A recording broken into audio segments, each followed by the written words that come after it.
presentar, algunos tal vez me conozcáis, otros no me conozcáis. Soy Mario Alonso Puig. Mi trayectoria fundamentalmente está muy basada en la medicina, en la cirugía, 26 años en quirófanos en distintos países y siempre muy marcada por el interés de cómo un médico puede verdaderamente conectar con otro ser humano y ayudarle a hacer frente a desafíos que a veces son francamente serios. Mi formación fue una formación muy técnica, muy científica, que yo completé buscando qué podía hacer que la comunicación, qué podía hacer que la conversación activara mecanismos en el cuerpo que favorecieran la curación.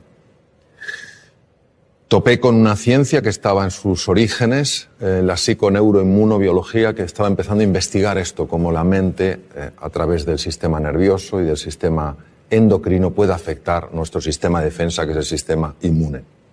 Aquello me llevó a profundizar en otros campos, el liderazgo, la comunicación, y de alguna manera a tomar perspectiva sobre nuestra forma de tratarnos unos a otros, nuestra forma de hablar unos con otros, nuestra forma de entendernos a nosotros mismos, a los demás y al mundo. Y si bien la medicina es una ciencia apasionante, el ser humano es la cuestión infinita. Empiezas y nunca acabas. Bueno, mi interés por la educación es mi interés por sacar del ser humano lo que verdaderamente tiene dentro. Yo no creo que ningún ser humano esté llamado a la mediocridad. No lo creo, realmente es que no lo creo. Creo que todo ser humano está llamado a la grandeza, y la grandeza no la define la cultura, la grandeza es una cosa que la define nuestra propia naturaleza. La palabra educación en el fondo quiere decir sacar de dentro, es decir, no somos cubos vacíos que hay que llenar, sino fuegos que hay que encender. Y en este sentido me gustaría contaros una historia que a mí personalmente me ha marcado mucho. He hablado en distintos foros sobre esta historia porque señala lo que para mí es la diferencia entre profesores y maestros. En 1951, en la ciudad de Detroit, nace un joven, un chico de color, que pronto nota lo que es la pérdida, porque siendo jovencito el padre se va. Y se queda la madre, una mujer que no tenía estudios, una mujer que, bueno, se había dedicado a cuidar de sus hijos, y se ve con esta situación, con la situación de que tiene que sacar adelante una familia sin que en ese momento entrara ninguna ayuda económica. Se dedica a limpiar apartamentos, a limpiar hospitales, etcétera, etcétera. Y claro, cuando uno ha vivido en la ciudad de Detroit, como he vivido yo trabajé en un hospital que se llama Henry Ford, en neurocirugía. Cuando uno ha vivido en la ciudad de Detroit, pues se da cuenta que Detroit pues, es una ciudad apasionante, pero en ciertas épocas de la historia ha sido una ciudad bastante complicada.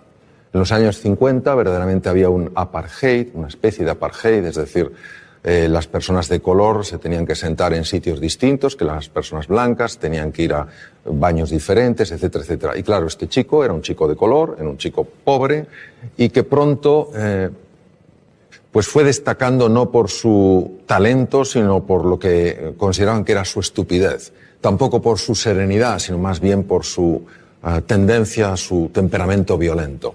Cualquiera que hubiera tenido, digamos, una bola de cristal habría imaginado que este chico habría acabado sin duda en un penal en los Estados Unidos, si no muerto en un combate entre bandas enfrentadas. Pasaba sus ratos, se olvidaba de su triste condición viendo programas de televisión, hasta que un día su madre decidió que iban a ver menos televisión y se iban a dedicar más a leer libros. Y les obligó a leer libros yendo a la biblioteca pública de Detroit, ya que ellos no tenían dinero para comprar libros, y el joven Benjamin, empezó a enamorarse de los libros. Un buen día llega al colegio. Quiero que entendáis que en el colegio este niño tenía las peores notas, su performance era francamente lamentable, las notas eran pésimas y lógicamente en poco tiempo sería expulsado del colegio. Pero había un profesor, el profesor de ciencias, que verdaderamente era un maestro. Él creía que en todo ser humano hay grandeza, que en todo ser humano hay potencial y que la misión de un maestro es ayudar a que ese potencial se despliegue y florezca. Pero no conseguía que este chico de alguna manera respondiera a los distintos intentos que había hecho para que ganara confianza en sí mismo. Un día el maestro aparece con una piedra muy rara, la levanta delante de la clase y pregunta, ¿qué es esto? Se produce un silencio porque nadie sabe lo que es eso, salvo una persona, que ya os imagináis quién era, Benjamin. Pero Benjamin era el tonto de la clase. La primera pregunta es ¿por qué lo sabía Benjamin? Benjamin lo sabía porque en la biblioteca pública se había dedicado a leer libros de ciencias y por casualidad o sincronicidad, quién sabe, había encontrado libros sobre minerales y había una foto de esa piedra. Pero ¿vosotros pensáis que el tonto de la clase se atreve a hablar? No, porque tú mismo ya matas la respuesta antes de que nazca, es imposible. Si no lo sabe el resto, tengo que estar equivocado aunque parezca que estoy en lo correcto. Pero el profesor sostenía en la roca. De verdad que nadie sabe lo que es esta roca. Y tímidamente el joven Benjamin alzó la mano. Cuando una persona solo ve el performance y solo enjuicia a los demás, es muy fácil decir, venga, Benjamin, ¿cómo lo vas a saber tú? Si tú no sabes nada. Pero aquel profesor mantuvo un espíritu curioso, interesado. Él sabía que en todo ser humano hay grandeza. La buscaba, la llamaba constantemente. Benjamin, ¿tú lo sabes? Sí. ¿Qué es?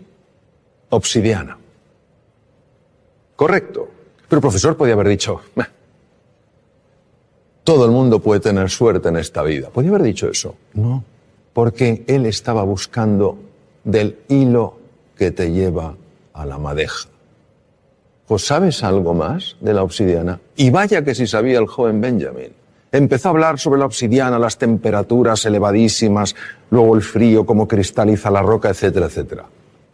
Lo que podría parecer una cosa sencilla, sin más importancia, banal, supuso un antes y un después en la vida de este chico, porque este chico recuperó la confianza en sí mismo, creyó que era posible aprender, creyó en sí mismo, creyó que a pesar de su triste cuna, por decirlo de una manera, podía tener un brillante futuro. Este chico pasó de ser el último de la clase a ser el mejor estudiante de su colegio. Hizo realidad su más profundo sueño, que era absolutamente imposible, ser médico. Se convirtió en el mejor neurocirujano infantil de la historia, profesor Ben Carson. Ben Carson en 1987 hizo una operación de separar a dos gemelos siameses unidos a nivel craneoencefálico. Todas las cirugías que se habían hecho hasta aquel momento para separar lo que se llama un cráneo pago, esta malformación craneoencefálica, todas los niños habían muerto en la mesa de quirófano. En esta operación, en 1987, intervinieron 70 profesionales de la medicina y duró 22 horas. Los dos niños salieron adelante, vivieron y estuvieron bien y sanos. Él aplicó técnicas especiales de cirugía cardíaca a la neurocirugía. A nadie se le habían ocurrido. Entonces, lo que os quiero transmitir es esto. Es un ejemplo de cómo en todo ser humano hay potencial, en todo ser humano hay grandeza. Y tenemos, entiendo, que tener esta disposición a crear espacios de oportunidad para que esas personas puedan mostrar lo que en realidad siempre han tenido y siempre tendrán, pero que no todo el mundo mostrará si no ve ese espacio de oportunidad. Por favor. Hola, Mario, soy María. María. Como educadora, creo que la motivación es necesaria para el aprendizaje. Y tú dices que hay 6 motivaciones fundamentales para una persona. ¿Podrías hablarnos de ellas? Sí, es una gran pregunta. La motivación es lo que nos mueve a la acción. Y hay efectivamente 6 motivaciones que además están presentes en las distintas culturas. Es una mezcla de nuestra naturaleza y también el entorno cultural. La primera es la motivación de estar en entornos seguros, de poder controlar lo que pasa, de saber que el suelo que pisamos es un suelo firme. La segunda es una motivación de sentirnos reconocidos, sentirnos valorados, de tener un cierto estatus. La tercera es de pertenencia al grupo, es decir, que lleguemos a un sitio y entendamos sintamos que nos acogen, que no nos desprecian, que no nos marginan.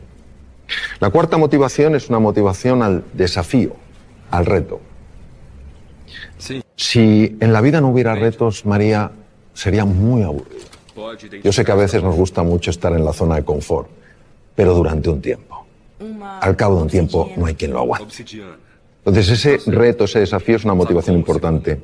La quinta motivación es la de crecer, mejorar y progresar.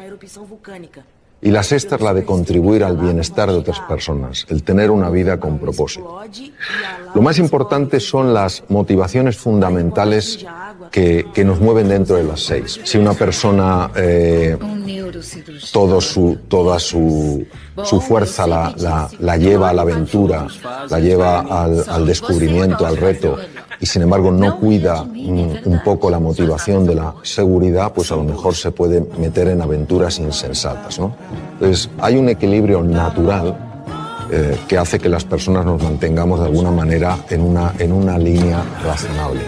Cuando alguna de ellas toma una preponderancia o una significancia demasiado grande, es cuando podemos tener ciertos problemas.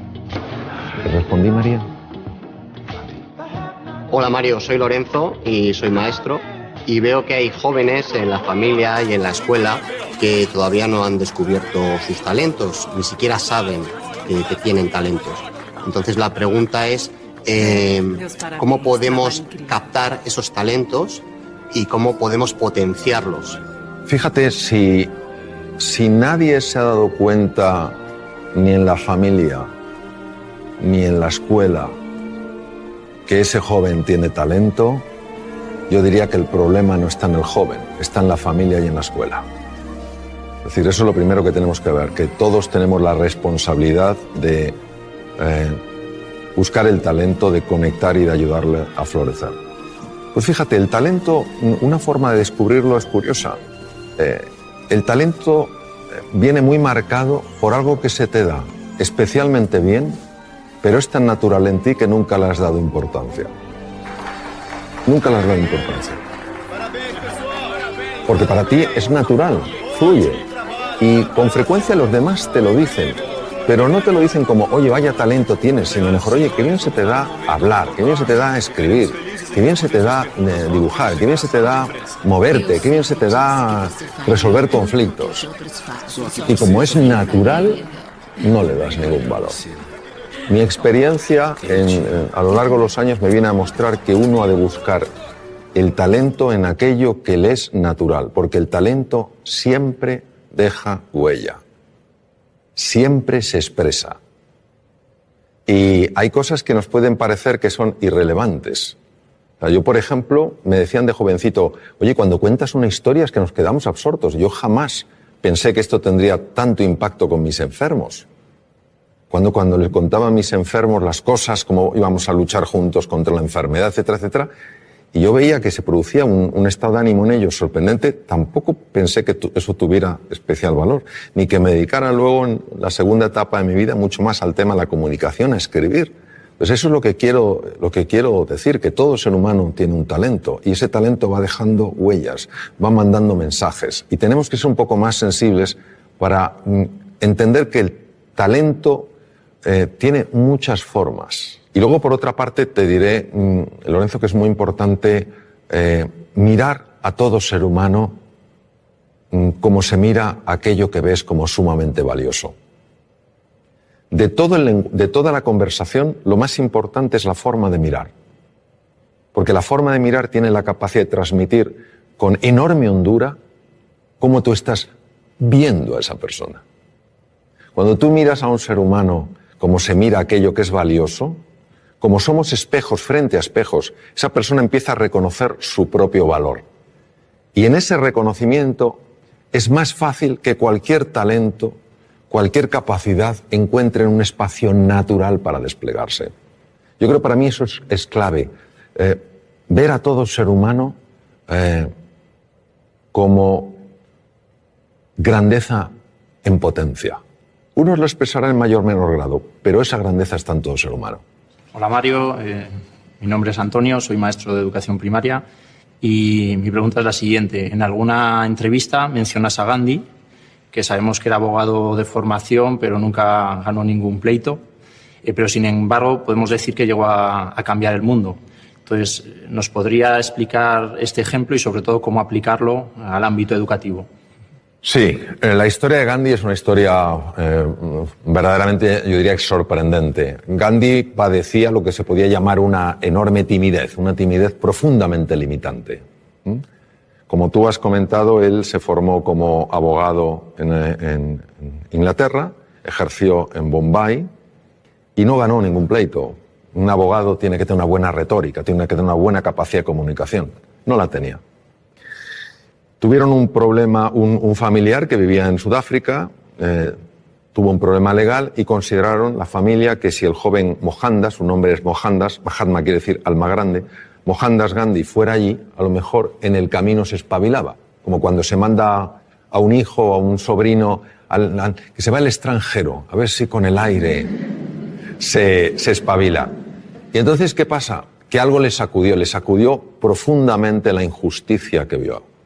Y este es un punto clave, porque cuando el corazón de un ser humano es tocado con tal nivel de impacto, el cerebro empieza a operar de una forma radicalmente distinta.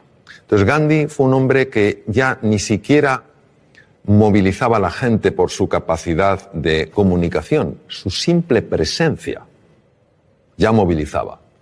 ¿Qué nos quiere decir esto? Nos quiere decir un poco pues lo que hemos estado hablando antes, que no cabe duda que el elemento genético cuenta, ¿cómo no va a contar? No es el definitivo.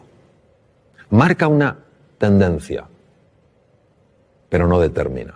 Influye, pero no determina. ¿Qué ocurre? Que para que uno dé la vuelta a esa tendencia tiene que tener una fuerza, una motivación. Antes preguntaba María por la motivación. Una motivación lo suficientemente potente para que el cerebro empiece a trabajar de una manera radicalmente distinta. Es lo que te diría. Por eso nunca hay que dar a nadie por perdido. Imaginemos que hubieran dicho, este Mohandas, que no sabe ni siquiera hablar en un juicio. El ser humano siempre nos va a sorprender. Es lo que te diría yo. Y enhorabuena por tu profesión porque es preciosa. Y a la edad en la que tú intervienes, el impacto es impresionante. Impresionante. Mi nombre es Pablo y te quería preguntar ¿cuál es para ti la clave de la educación? Querer a los niños. Para mí la clave de todo en la vida es querer. Querer a las personas con las que estás, quererte a ti, querer a la vida, querer a la naturaleza, querer el progreso, querer el bienestar, es querer.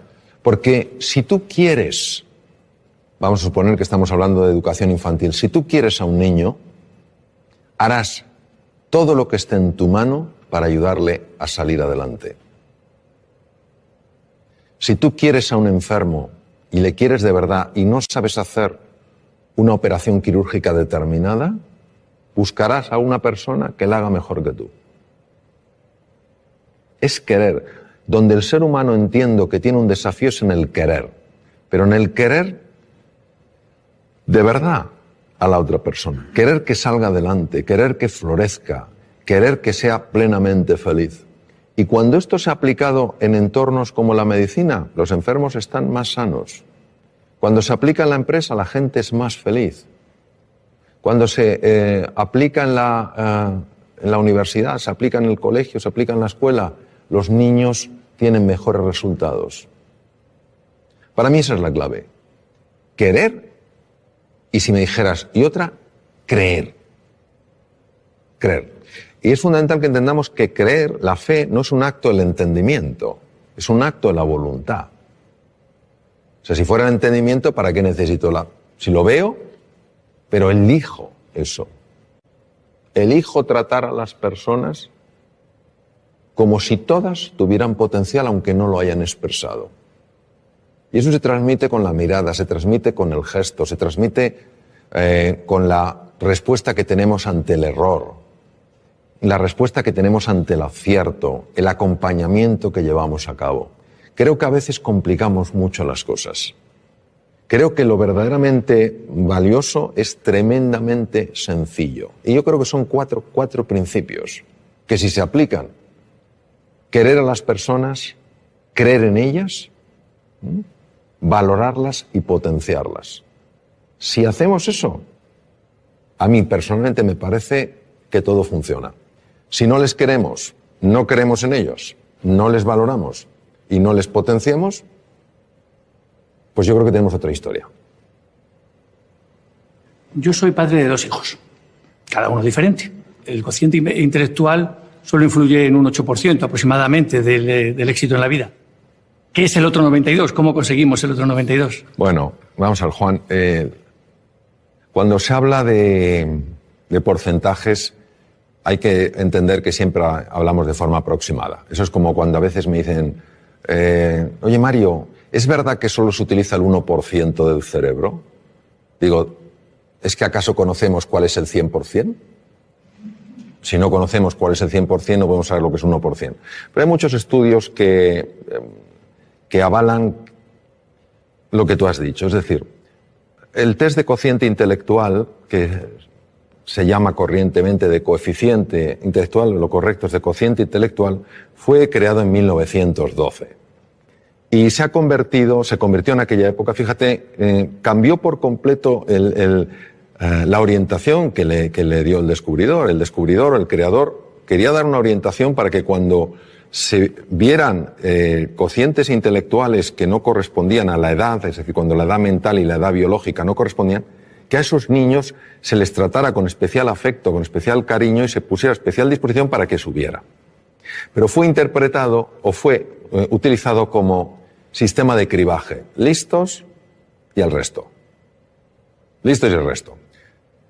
Uno de mis maestros, el profesor Howard Gardner, dedicó montones de años de su vida a estudiar la inteligencia y se dio cuenta de que ni siquiera podemos hablar de una inteligencia. La teoría de las inteligencias múltiples.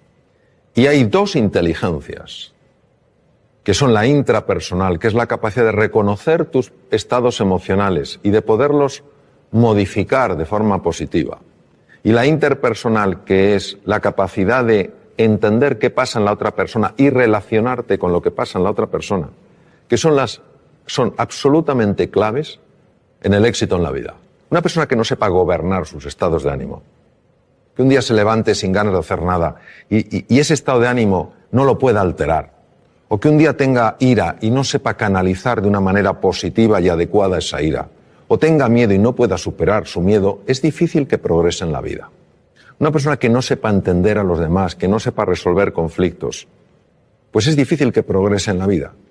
Pues estas 2 inteligencias no existen en el test de cociente intelectual, como no existen otras. La inteligencia musical, la inteligencia kinestésica, la naturista, la espiritual, no están. Entonces, ¿qué ocurre? Que vista la relación que hay entre éxito en la vida, en un sentido amplio, a lo mejor hay que redefinir lo que es el éxito, y cociente intelectual, se ve que efectivamente un porcentaje enorme de personas que han tenido éxito, ese éxito no es atribuible a su test de cociente intelectual. Esto es magnífico porque no niega que el cociente intelectual sea importante. Lo que hace es expandir nuestro concepto de la inteligencia. Entonces, sobre tus hijos.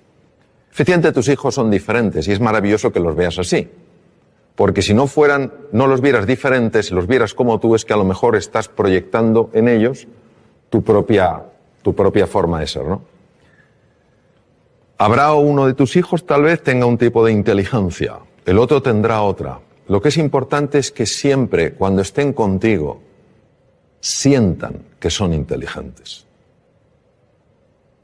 Hemos caído en el tremendo error, y una persona de la que yo aprendí mucho, Sir Ken Robinson lo marca mucho, como de hacer que solo un tipo de persona es la adecuada, ¿no?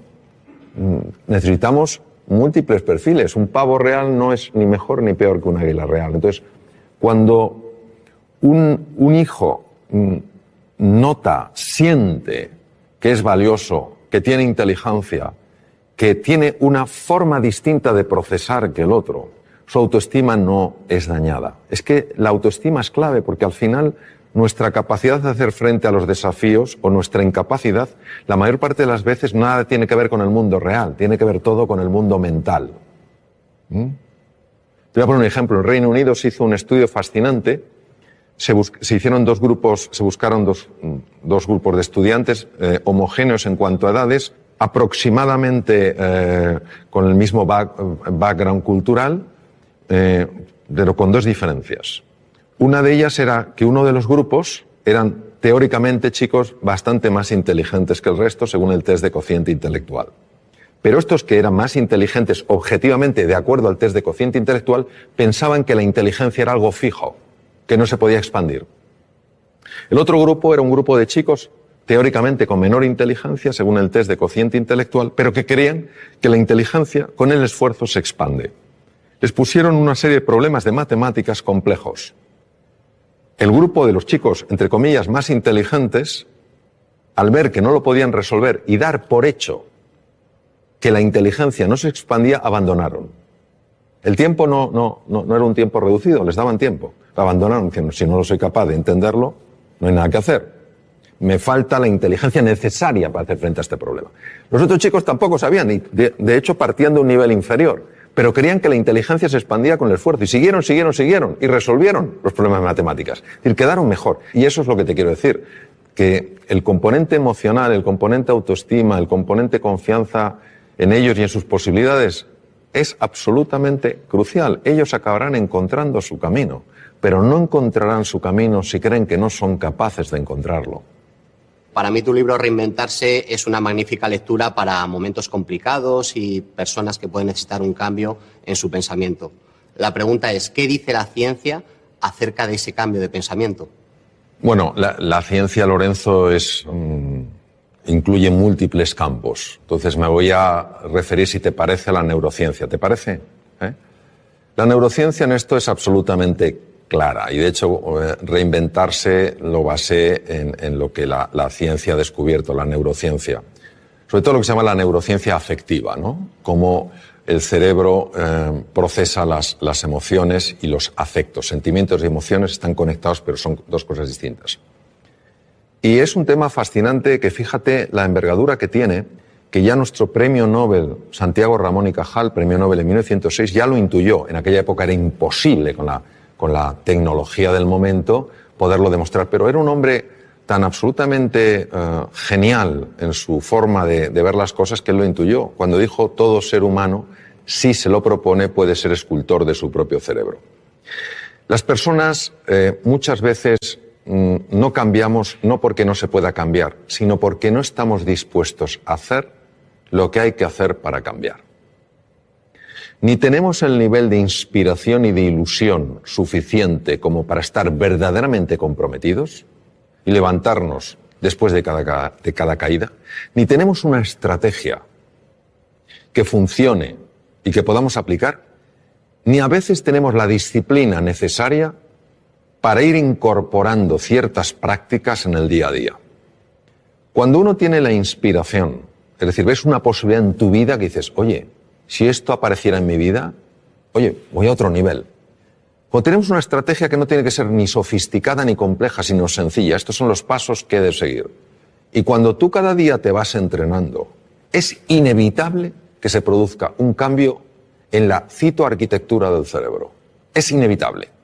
Se forman nuevas conexiones, se forman nuevas vías y se forman nuevas neuronas, al menos en dos lugares. Uno no viene al caso porque no tiene en principio demasiada relevancia en el mundo en el que estamos hablando, pero el otro sí, que son los hipocampos. Los hipocampos de alguna manera no solo procesan mecanismos muy complejos en relación con la memoria, sino que también controlan unos núcleos que se llaman núcleos amigdalinos, donde está el núcleo central del miedo, es decir, hacen que veamos las cosas con menos miedo. Todos nosotros podemos cambiar, podemos activar genes, podemos desactivar genes, podemos crear nuevas conexiones. Entonces, ¿qué nos dice? Nos dice la neurociencia que vivamos con pasión, con entusiasmo, que vivamos con fe en nosotros y en nuestras posibilidades y que estemos dispuestos a llevar a cabo el entrenamiento necesario para incorporarlo, para que pase del saber al saber hacer. Y cuando uno está con personas realmente relevantes en el mundo del deporte, en el mundo de la ciencia, te das cuenta de la disciplina que ponen en su vida. Todos los días se entrena. No hay un día que digan, no, hoy no me entreno. Se entrenan un poquito. Y eso es una maravillosa oportunidad porque quiere decir que nuestro pasado no tiene por qué predecir nuestro futuro. Si una persona quiere cambiar cómo ha vivido hasta ahora, lo puede hacer. Ahora necesita estos ingredientes. Un verdadero entusiasmo, una motivación que le genere el compromiso, una estrategia que sea razonable, no tiene que ser compleja, y una práctica constante para que al final no haya nada que creerse, porque tú mismo lo puedes verificar. Por ejemplo, yo aprendí inglés ya siendo un adolescente, y para mí el inglés era absolutamente imposible. O sea, es que no me entraba nada. Y lo que me entraba... Tưởng một duyên số nhưng nếu em cho số đảm bảo mình nên duyên đấy. Từ khi gặp em Google hết tác dụng bởi em là tất cả những gì anh cần tìm, giống một kho báu để ngăn người khác đụng tới. Đối đầu thế giới anh cũng sẵn sàng cân tím, ghét phải lặng im coi em như cô bạn. Nỗi nhớ đong đầy bao giờ mới khô cạn, khoảnh khắc bên nhau thời gian như ngừng trôi vì em sở hữu sự hấp dẫn vô hạn. Yêu đơn phương cảm giác khó đọc tên, mọi thứ mù mịt giống như đứng trước bão. Mãi hy vọng chờ đợi ngóng trông đến ngày nụ hôn đó sẽ một lần được trao. Hương thơm ngọt ngào vương trên mái tóc em, gây nghiện cực mạnh anh ngày đêm ước áo. Quỳnh là loài hoa đẹp nhất trong bóng đêm, cuộc đời này u tối đang cần em bước vào. Đưa cho anh cái bản đồ vì anh sắp lạc bên trong đôi mắt kia. Hãy đưa cho anh cuốn từ điển vì cảm xúc. No se me quedaba. Y lo que a lo mejor se me quedaba luego no lo recordaba. Con lo cual era ultra frustrante. Y parecía que eso era un muro que no se podía romper. Sin embargo, yo tenía una enorme ilusión porque sabía que si yo aprendí inglés, yo tenía un buen expediente académico, si aprendí inglés, a mí la Facultad de Medicina me podía becar a distintos hospitales del mundo. Y eso fue mi pasión. ¿Qué estrategia tenía? Pues en aquella época, yo ya tengo mucha juventud acumulada, en aquella época había un libro que era muy básico, no había sistemas tan avanzados como el Vaughan y todo esto, había un sistema muy básico que era un manual y me ponía a leer las lecciones. 10 minutos todos los días, con esa pasión y con la ilusión de que se me quedara algo. Y pasó un año, me presenté al primer examen y claro, ellos me preguntaban en inglés y yo contestaba con el libro. Entonces claro, se me acaba diciendo, pero este hombre nos contesta una cosa distinta. Pero es lo que yo tenía. Entonces claro, pero yo seguí y al año y medio se me abrió la cabeza y empecé a absorber el inglés como si fuera una esponja marina. Hoy casi me manejo también en inglés como en español. Entonces, lo que te quiero decir es que si fui capaz de romper ese muro partiendo de la incapacidad absoluta de entender, o sea, no es que para mí el inglés fuera difícil, es que era imposible. Pero que necesité una inspiración. Estuve 2 años, 10 minutos todos los días, de forma ininterrumpida, ni siquiera cuando me duele la cabeza, estuve enfermo con gripe, catarro, etc., nunca lo dejé. Entonces, claro que se puede cambiar, ahora estamos dispuestos a hacer ese esfuerzo, pero tiene que ser algo realmente ilusionante. Y ahí, obviamente, hubo un cambio en la estructura cerebral clarísimo, porque si no es incomprensible. O entre medias me hicieron un trasplante cerebral y yo no me enteré. Es también una posibilidad. Hola Mario, soy Adelaida. Como madre de 2 hijas, nos ocupamos en casa de decirles que son queridas.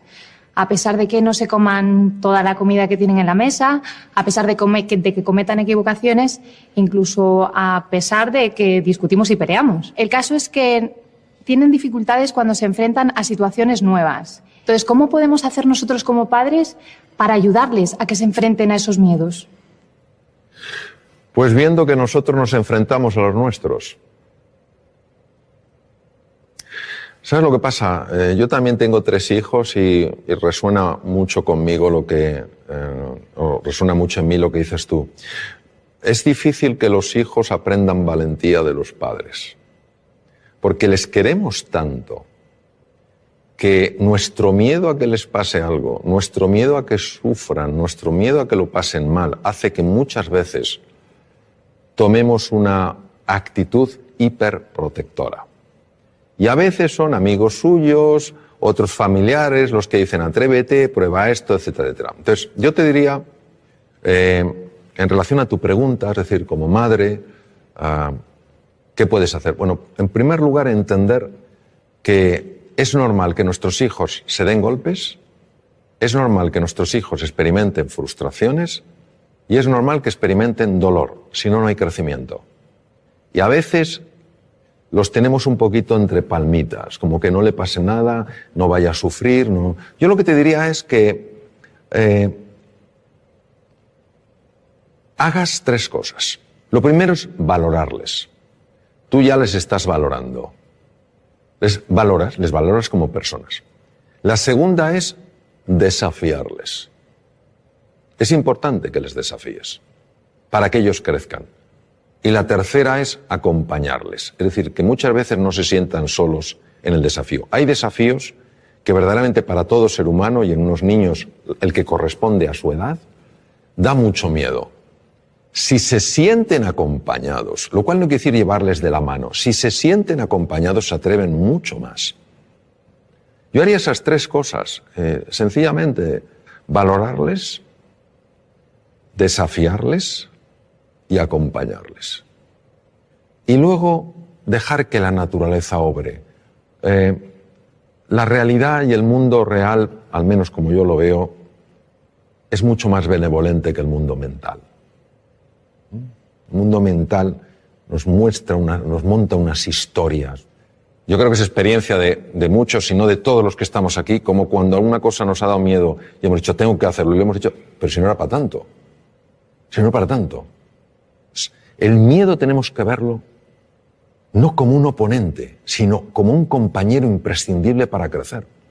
Cuando una persona siente miedo, estamos hablando de los miedos habituales, no estoy hablando de ante el depredador. Cuando una persona siente miedo es porque está tocando las barreras, los límites de su zona de confort. Y esa es la llamada para estirarse. Esa es la llamada para crecer. Toda la magia está fuera de la zona de confort. Todos tenemos miedo.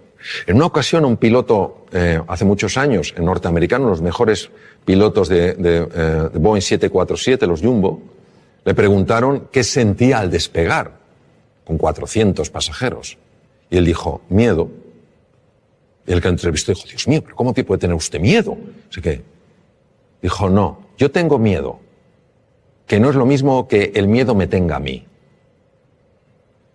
Cuando yo tengo miedo, tengo un nivel de atención, un nivel de alerta, un nivel de eficiencia que no tendría si para mí fuera algo banal. Estaría mucho más despistado. Ahí estoy atento.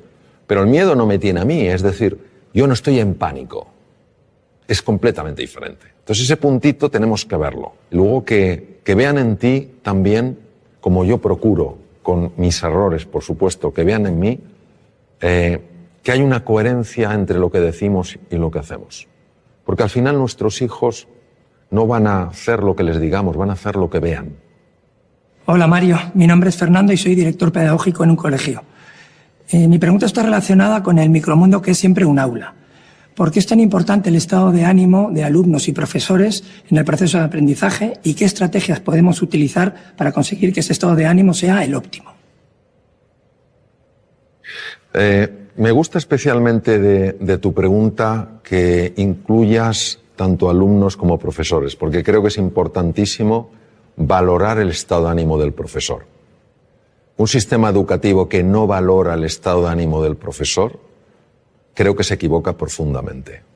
El profesor es el elemento más importante del sistema educativo. No es la tecnología, no es el aspecto de las aulas, ni el tamaño de los campos deportivos.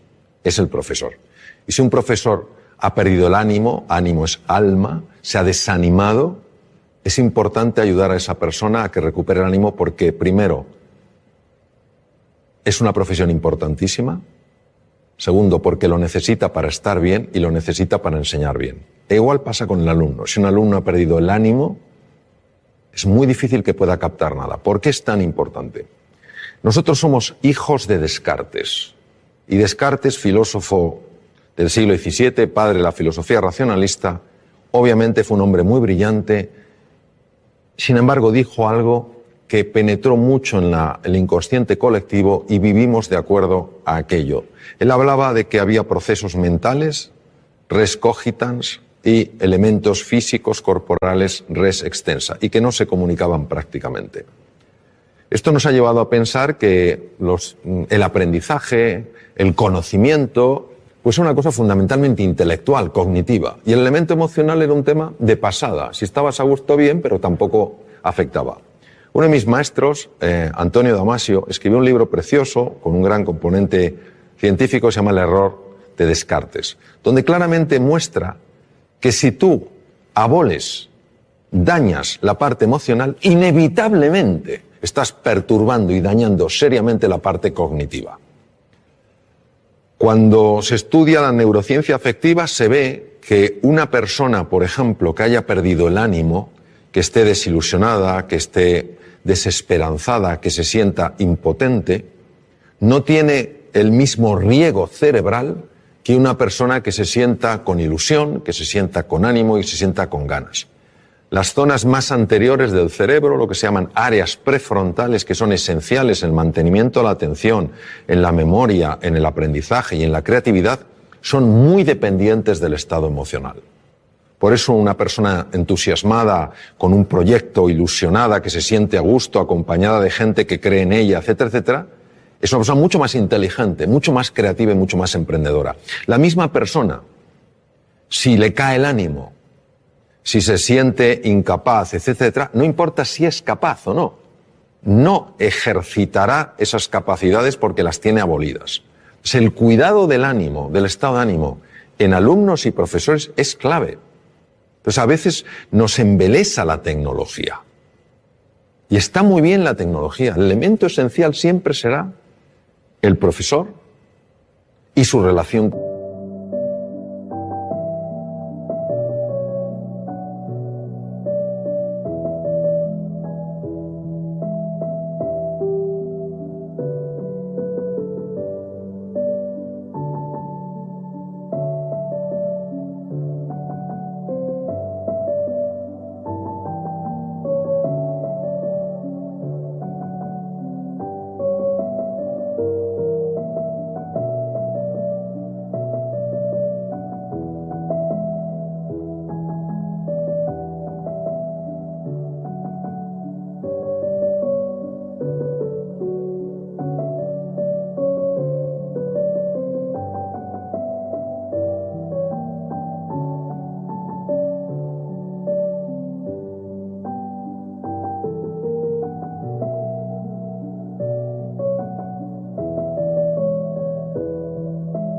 Con el alumno. Siempre, afortunadamente, será un elemento humano. Esto será insustituible. Entonces, por eso me parece clave. Cuando uno sabe que esto es importante, lo puede cuidar. Entonces, ¿qué se puede hacer? Lo que se puede hacer es, sencillamente, crear un espacio de verdadera escucha donde las personas, sin ningún tipo de miedo, puedan transmitir lo que sienten y lo que necesitan. Y no tener que ocultárselo. Y si un profesor dice, he perdido el ánimo, es importante creer en esa persona, valorarla, desafiarla y acompañarla a que lo recupere. Si ni siquiera esa persona transmite que ha perdido el ánimo, porque no siente que hay un espacio dispuesto a escuchar eso, ¿cómo la vamos a ayudar? Si un alumno en un momento determinado se siente desanimado, qué importante es que pueda transmitírselo a un profesor para que le ayude. Tenemos un concepto absolutamente obsoleto de lo que es la inteligencia, lo que es la creatividad. Creemos que son capacidades fijas. El propio Daniel Goleman hizo un estudio en un barrio de Boston. Yo ejercí como cirujano en Boston. Un barrio que se llama Roxbury, que es un barrio muy complicado. Niños con cocientes intelectuales muy bajos. Empezó a ilusionarles, empezó a motivarles, empezó a hacerles creer en sí mismos y en sus posibilidades.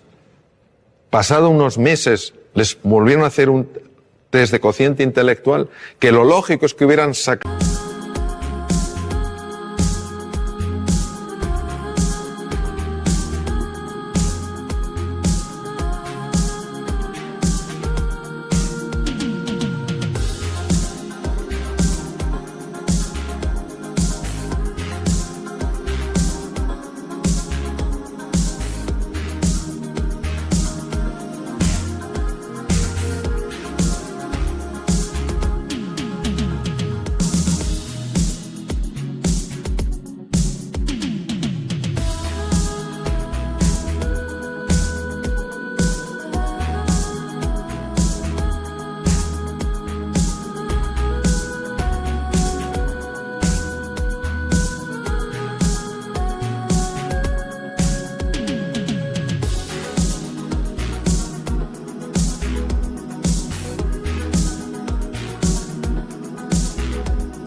sacado la misma puntuación y algunos sacaron 20 puntos más. Entonces lo que no podemos es creer que el ser... Qué bien lo decía Ortega y Gasset, decía, el ser humano no es un participio, sino un gerundio. No estamos hechos del todo, sino que nos vamos haciendo. La inteligencia se va haciendo, la creatividad se va haciendo, todo se va haciendo. Y la conexión es el ánimo que tienes, la ilusión. Pues curiosamente esto, a pesar de toda la investigación que hay que lo refuerza, sigue siendo en muchos medios una rareza. Es como una conversación que no se tiene. Parece que estamos en el siglo XVII. Que hemos avanzado mucho tecnológicamente, pero no tenemos el tipo de conversación que a lo mejor podríamos tener para tocar temas de esta envergadura. Y no hay nadie que no tenga momentos con el ánimo caído y necesite que alguien le ayude a levantarlo. Si lo podemos expresar con confianza, si podemos abrir nuestra vulnerabilidad sin sentirnos en peligro, es que todos ganamos. Eso es lo que yo te diría. Hola, Mario. Me gustaría que nos contaras algunas técnicas, consejos o pautas que transmitir a nuestros hijos cuando se ponen nerviosos ante un examen. Esa situación de estrés, de nervios que vivimos, ¿cómo manejarla? El estrés es un campo muy amplio y de gran calado. Entonces, yo lo que te diría es que la razón por la que nos ponemos nerviosos la mayor parte de las veces no es por el hecho en sí, sino por la historia que nos estamos contando acerca del hecho. Es decir, hay un examen y esto obviamente es una prueba. Vamos a ver, si no tienes ni idea del contenido, es normal que estés nervioso. Es decir, pero eso ni lo estamos considerando aquí. Es decir, una persona que se va a un examen y no ha estudiado nada, ya le puede decir, ponte a hacer un poco de mindfulness, no te va a venir la ciencia infusa. ¿No te va a venir la ciencia infusa? O sea, no te va a venir la ciencia infusa. Entonces, estamos hablando de una persona que por lo menos ha hecho un esfuerzo, tiene un cierto conocimiento del contenido y lo que quiere es expresarlo bien. ¿Por qué se pone especialmente nerviosa esa persona? Por lo que se está contando a sí misma. Hay un diálogo interno que es absoluto ruido mental que está diciendo, anda que si sale la pregunta que no te sabes, anda que si no lo escribes bien. Es un discurso que ha sido fotografiado con técnicas de resonancia funcional magnética en cuanto a activación de centros cerebrales, ¿no?, que corresponden a ese discurso, ¿no? Yo te diría que hay varias cosas que sabemos que ayudan a reducir ese estado de ruido, vamos a llamarlo ruido mental, es decir, ese nerviosismo como consecuencia de ruido mental. En primer lugar es hacer ejercicio físico.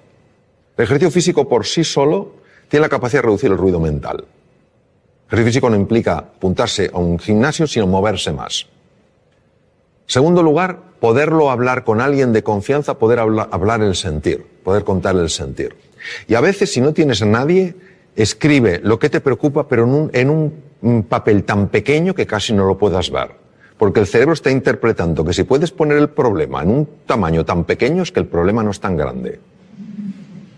¿Vale?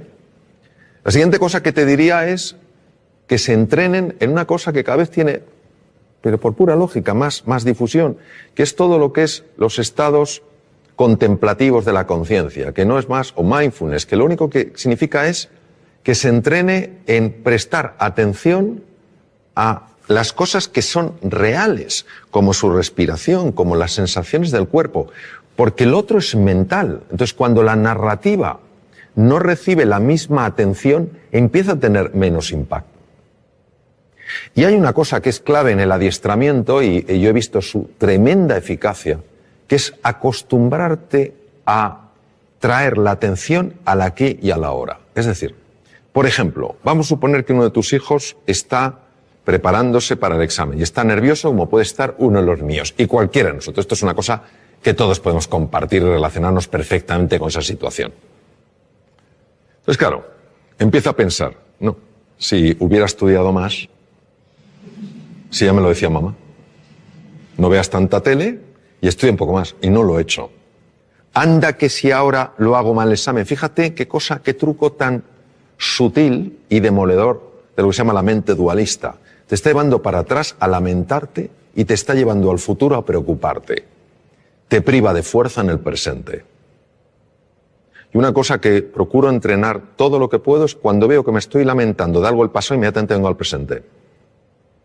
Porque caemos en la tentación de pensar que cuando miro atrás para lamentarme de algo no lo volveré a repetir. Es mentira.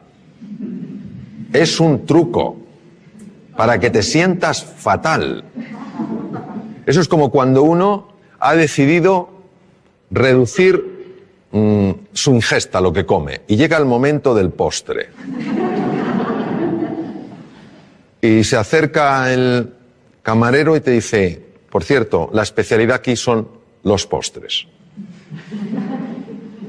Y entonces tímidamente preguntas, ¿no tendrá algo de chocolate? Y dice, señor, la mejor tarta de chocolate del mundo. Entonces es como un deseo irrefrenable de comerte esa tarta de chocolate. Entonces te la comes y cuando te la has comido empiezas a sentirte culpable. No me la tengo que haber comido. Es la misma mente jugando de tal manera que te tenga siempre atrapado. Primero, hace que esa tarta de chocolate sea absolutamente tentadora. Y lo segundo, hace que te sientas culpable. Yo me pregunto, ¿hay alguien que por sentirse culpable ha cambiado alguna conducta? No. Llega la próxima tarta de chocolate y vuelves a caer. Entonces, lo que te quiero decir, cuando se habla tanto del aquí y el ahora, parece que tiene una connotación metafísica o filosófica. No es así, es tremendamente práctica. Cuando tú estás aquí y ahora, la mente no tiene la capacidad de meter tanto ruido. Lo que genera nervios es la mente. Pongamos el ejemplo de un opositor. Este sí que es un examen donde una persona se juega 3, 4, 5 años de estudio, 13 horas diarias, saliendo como mucho un día o medio día a la semana y hipotecando toda su vida profesional a ese examen. 300 temas. Se lo sabe. Llega, le dan al bombo, tema 120 y se queda en blanco. Se retira, se levanta la silla, se va y justo le sale el tema 120. ¿Se lo sabía? Sí. ¿Por qué no ha salido? Porque la narrativa ha empezado a decirle, nunca serás notario. Ese es el problema. Es un entrenamiento. Porque hay que ir en contra de un condicionamiento mental previo. El tema es, ¿cuánto nos va a costar? Yo no creo que esa es la pregunta. La pregunta es hasta dónde nos puede llevar. Hola Mario, soy María. ¿Nos podrías contar qué es el mindfulness y cómo funciona? ¿Y qué evidencias científicas tiene? Sí, claro que sí, María. Lo que pasa es que lo voy a contar de una manera muy visual, porque yo creo que lo vamos a ver mejor. Vamos a suponer que tú y yo estamos dando un paseo, entramos en un parque y vemos un lago, no muy grande, pero un lago.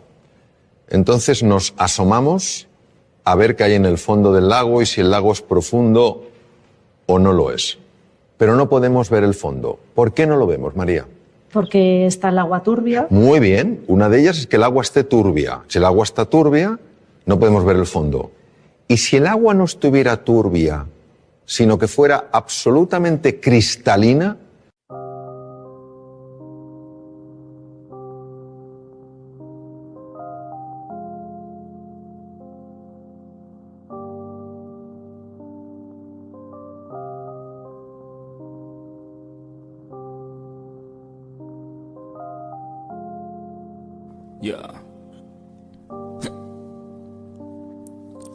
Khi say anh thường hay nhắc về em, mong khỏa lấp những u tối, khoảnh khắc về đêm nghe lại bài ca ngày xưa cũ.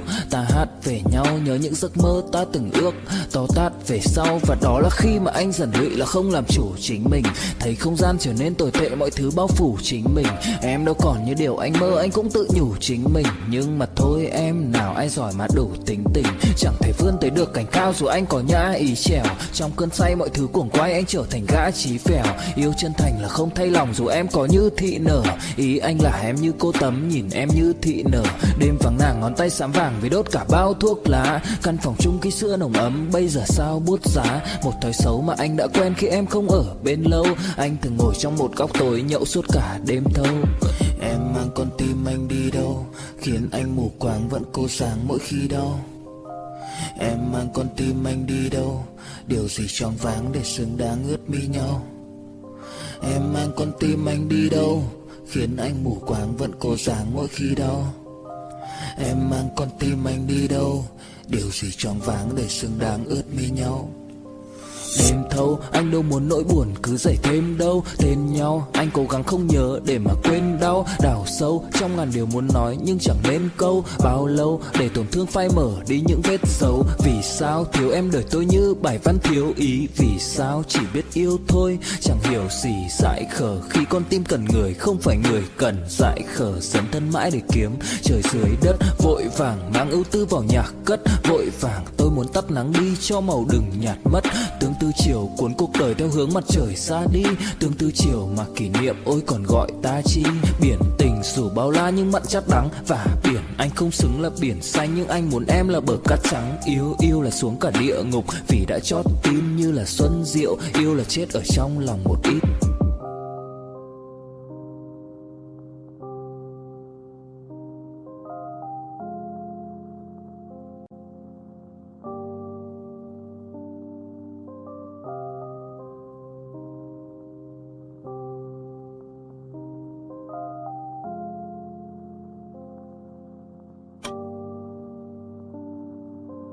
¿Por qué no vemos el fondo? Pues a lo mejor no vemos porque ese agua está agitada. Vamos a suponer que conseguimos que ese agua se serene, que ese agua se tranquilice. Entonces podemos ver el fondo, que puede tener una gran profundidad, ¿verdad? ¿Y qué hay en el fondo? En el fondo puede haber grandes tesoros, ¿no? Me permito recordar que algunos de los mejores tratamientos oncológicos que hay en la actualidad se han obtenido de esponjas marinas. Hay grandes tesoros, grandes oportunidades, y también podemos ver cosas pues que no tendrían que estar ahí. Plásticos, basura en el fondo del mar que está haciendo daño a la naturaleza. Correcto. Eso es lo que hace el mindfulness. Nuestra mente está agitada. Y como está agitada, no vemos nuestro potencial, ni tampoco vemos aquello que nos está lastrando. Cuando conseguimos que ese agua, esa mente se serene, empezamos a ver cosas en nosotros y a experimentar sensaciones y a experimentar realmente descubrimientos, revelaciones, en el sentido de cosas que estaban veladas y se ven, que tienen un poder transformador en la vida. Y también empiezas a ver aquellas cosas que no habías visto de ti y que realmente te están haciendo la vida difícil. Y a veces, para poder limpiar un poco el agua, hay que descubrir dónde está la suciedad. Esto es lo que permite el mindfulness. El mindfulness es un ejercicio puro de la atención para serenar esa mente que por razones que todavía no conocemos está agitada. Y como está agitada, no podemos reconectar con nuestro potencial oculto, ni sabemos por qué tantas cosas que son pequeñas nos alteran de una manera tan grande. El mindfulness ya está descrito en la literatura india desde el Bhagavad Gita de hace 3.500 años, cuando Krishna le dice al príncipe Arjuna, la mente es difícil de manejar como el viento, y cuando cerca del Nepal el príncipe Gautama Siddhartha, Sakyamuni Buda, el primer despierto según el lenguaje sánscrito, descubre que el dolor es parte de la vida, pero el sufrimiento lo genera este movimiento de la mente. Y que la forma de combatir ese sufrimiento es estabilizar la atención, alejándola de esa narrativa, de esa rumiación constante, de ese ruido que nos impide reconectar con lo que somos. La evidencia científica, pues mira, la evidencia científica es aplastante. Aplastante tanto en la neurociencia contemplativa, que es la que se dedica a estudiar el efecto en el cerebro de los estados meditativos, como en la fisiología cardíaca, en la endocrinología, en la neurología. Es que, fíjate, detrás de muchísimas enfermedades, por no decir de todas, hay un factor que puede pesar más o menos y que es la ansiedad. La ansiedad es...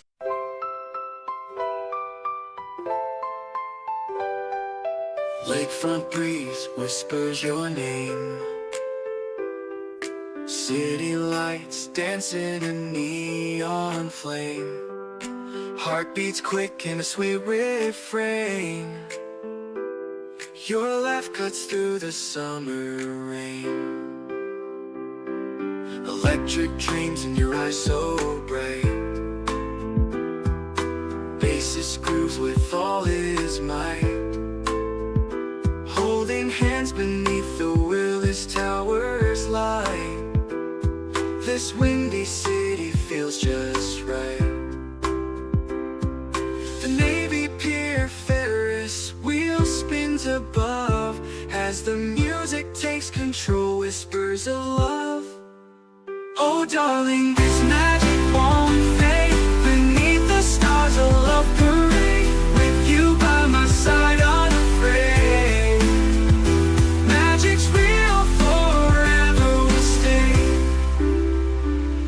Guitar solo sings a sweet serenade. Your voice is honey, love's sweet parade. Chicago blues melt away the shade. In your arms, a future we've made.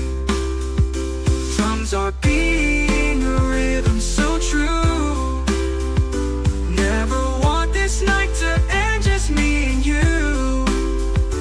80s synth keeps the feeling new. Chicago magic forever will pursue. Oh darling, this magic won't fade. Beneath the stars, a love parade. With you by my side, unafraid. Magic's real, forever will stay. The doggone night, a memory to hold. A love story forever told. In this magical city, our hearts unfold. Chicago night forever will hold.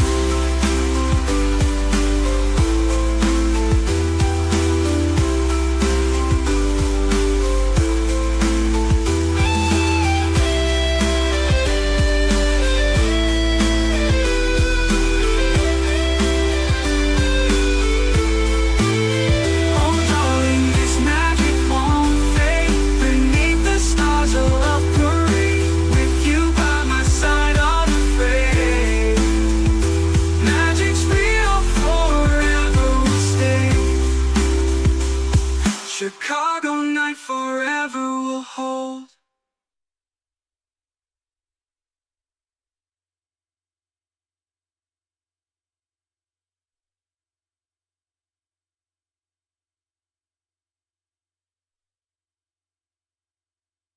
Generada por el ruido mental.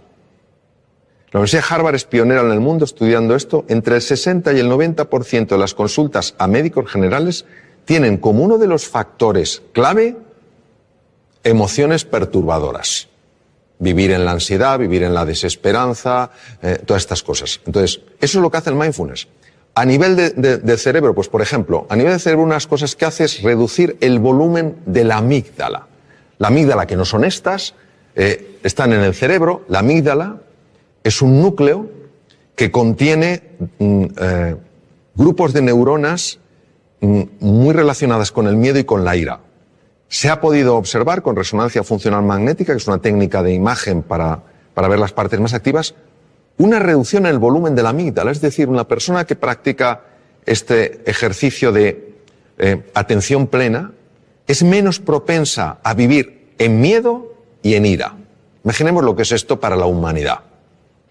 En segundo lugar, se ha visto un aumento del tamaño de la corteza prefrontal del lado izquierdo, que es muy importante, por ejemplo, porque tiene un enorme impacto en el sistema de defensa del cuerpo, el sistema inmune.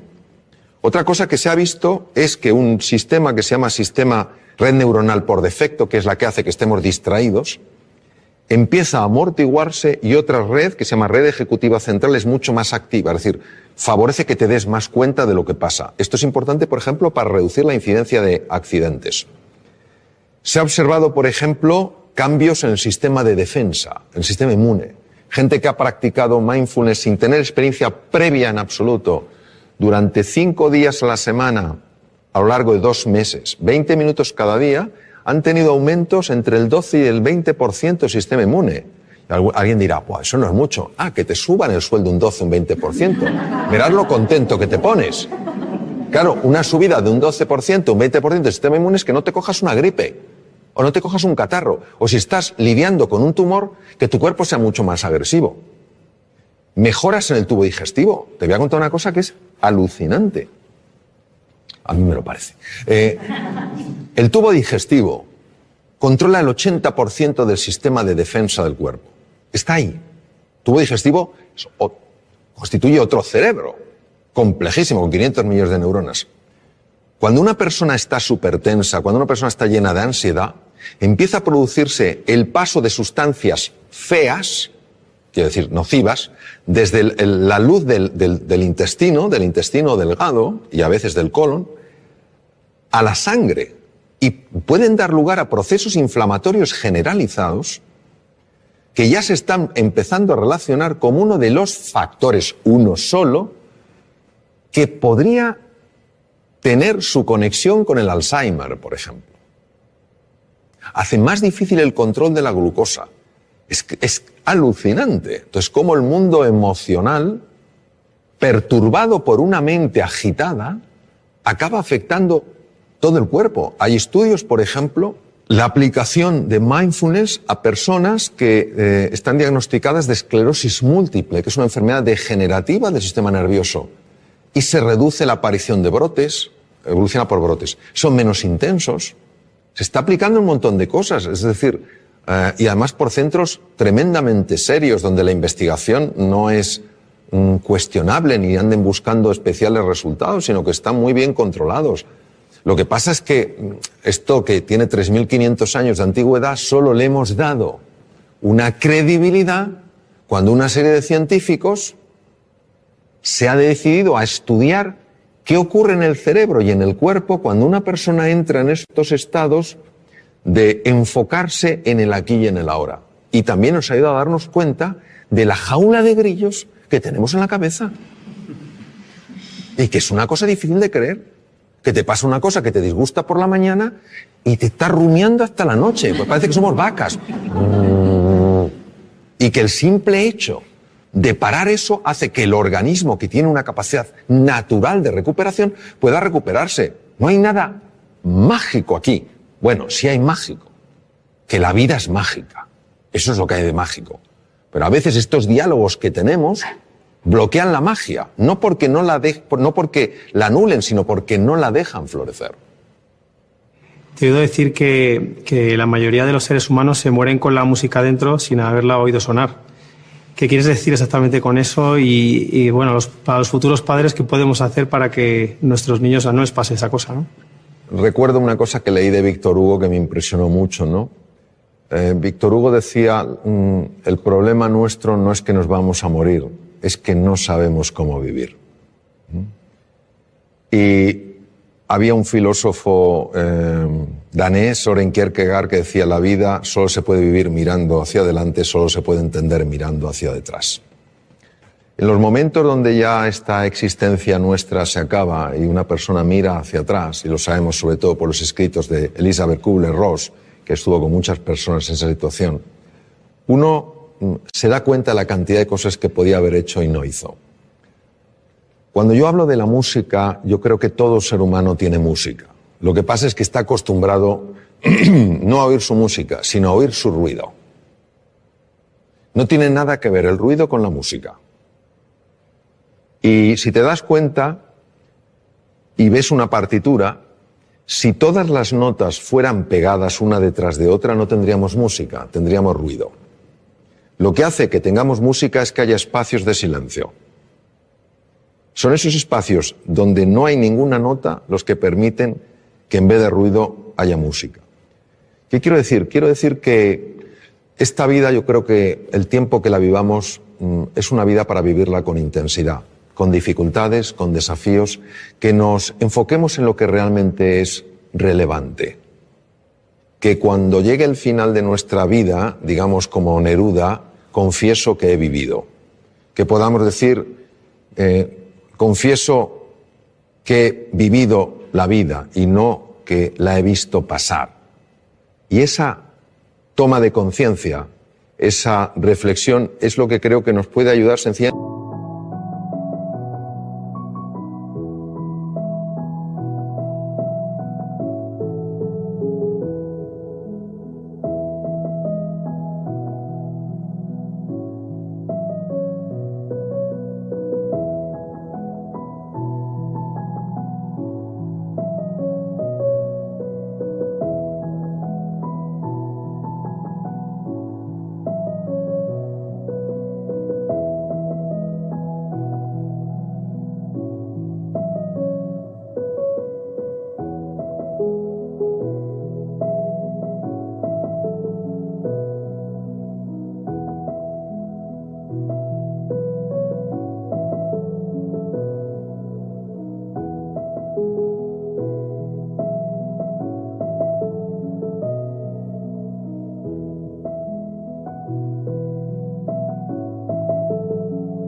A que la música emerja, porque el ser humano está llamado a eso, a hacer sonar su música. O sea, todos tenemos una música y es una música preciosa, todas diferentes, todas complementarias. Eso es lo que quiero decir, que no nos conformemos con vivir una vida de ruido, sino que vayamos encontrando esa música a base de enfocarnos en las prioridades, para que al final de nuestra vida podamos decir, como decía Neruda, confieso que he vivido. Hola Mario, soy Charo y mi pregunta es la siguiente. ¿Por qué los humanos tropezamos 100 veces con la misma piedra? Bueno, me temo que en este caso la respuesta será de menor nivel que la pregunta. Yo creo que los seres humanos tropezamos 100 veces sobre la misma piedra por falta de humildad. La humildad es para mí la virtud más grande que existe porque es para una persona probablemente la más difícil de vivir plenamente, que no es la modestia, no es ser una persona así apocada, es la humildad de corazón. Cuando una persona es realmente humilde, y no lo digo por mí porque desafortunadamente no lo soy, pero sí por personas con las que he estado, grandísimos seres humanos con una humildad aplastante, son personas que tienen mentalidad de principiante. Es decir, puede ser un premio Nobel y te está escuchando como si fuera un alumno tuyo. Pero yo qué le puedo enseñar a este hombre, pero está plenamente ahí. Cuando comete un error, lo que más le interesa no es buscar culpables ni en él, ni en ella, ni en los demás, sino averiguar qué es lo que ha pasado. Es una mentalidad mucho más científica, interesada, curiosa, que una mentalidad enjuiciadora. Porque creo que cuando una persona es humilde y tropieza con una piedra, está dispuesta a reconocer que ha tropezado con una piedra y no a intentar ocultarse ante sí misma o ante los demás qué ha sucedido. Porque creo que cuando una persona es humilde y tropieza con una piedra, se deja asesorar, pregunta, escucha, pide ayuda y se deja ayudar. Creo que nuestra soberbia nos mata, literalmente. No queremos aceptar las cosas como son. Queremos que sean a nuestra medida. Queremos que la vida se pliegue a nuestros deseos. Por eso no fluimos con la vida. Cuando aparece algo que no nos gusta, nos preguntamos ¿por qué? En lugar de ¿para qué? Y todo eso creo que es lo que hace que nos cueste aprender. Y si yo lo llevara a una metáfora, creo que la vida se vive en plenitud cuando el que pilota el coche es la conciencia y en el copiloto va el ego. Pero cuando el ego es el que pilota, te puedes tropezar 100, 1000, 100.000 y nunca aprenderá. Bueno, creo que ha llegado el momento ya de terminar. Aparte de expresaros mi profunda gratitud por las dimensiones tan amplias y profundas de vuestras preguntas, pues un poco resumir, tal vez desde otro ángulo, lo que hemos estado hablando, que es que el ser humano es indivisible. O sea, una persona puede tener un hígado, pero una persona es más que su hígado. No somos casos clínicos interesantes, sino seres humanos completos. Y que la faceta física, el cuidado del cuerpo, de la nutrición, el hacer ejercicio físico es muy importante. La faceta mental, dormir bien, dormir suficiente es importante. Es más importante dormir que comer, fisiológicamente hablando. Que la faceta mental es clave, que tenemos que aprender todos a gestionar mejor nuestra mente, a enfocarnos en lo esencial, a usar un lenguaje que nos ayude, no que nos anule, a interpretar las cosas de una forma que nos permita salir adelante, no quedarnos atascados, ¿no? Que el elemento afectivo es esencial, buscar lo positivo en las cosas, más que los porqués, los paraqués, más que los esques, pues tal vez los hayques, a lo mejor más que solo me queda, pues los aún me queda, ¿no? Y que luego hay una dimensión espiritual en la existencia humana que es muy importante y que nos abraza a todos, que es la vida con propósito, es decir, que nuestro propósito no es solo experimentar la felicidad, sino ayudar a otros seres humanos también a ser felices. Decía Martin Buber, un magnífico filósofo alemán, decía que se puede vivir como si fueras el centro de una circunferencia o se puede vivir como si fueras el centro de una elipse. Qué bonito, porque la elipse tiene dos centros, tú y yo, y así es como se construyen nosotros. Yo creo que todos en la dimensión espiritual lo que estamos llamados es a construir un nosotros, ayudarnos en este viaje fascinante que es la vida, en nuestras distintas facetas, y que la educación, se valore o no, es increíblemente valiosa. ¿Cuántas cosas no tendríamos que padecer si las hubiéramos aprendido a edades más tempranas? ¿Cuántos conflictos no surgirían si los hubiéramos aprendido a resolver en un entorno escolar cuando éramos más jovencitos? ¿Cuántos dones conoceríamos si los hubiéramos descubierto? Entonces, la educación es tarea de todos, y yo creo que nuestra responsabilidad es, cada uno en la medida de sus posibilidades, ayudar a valorar verdaderamente no solo la importancia de la educación, sino la enorme importancia del maestro, la enorme importancia de la relación con el estudiante, valorar al estudiante porque es la persona que está en el momento cumbre de la vida para aprender y descubrir, y entender que esto puede dar un gran sentido a nuestra vida, porque no es solo lo que nosotros logremos, es también el legado que vamos dejando y que puede afectar a muchas generaciones. Tú cambias un sistema educativo, lo mejoras, y eso puede tener un impacto como cuando tiras una piedrecita en un estanque y las ondas se extienden por todas partes. Pues eso, os animo a que cada uno, donde esté, como pueda, en la manera en que vea, viva de acuerdo a unos principios que en el fondo lo único que buscan es darle al ser humano su verdadera dignidad y su grandeza. Gracias.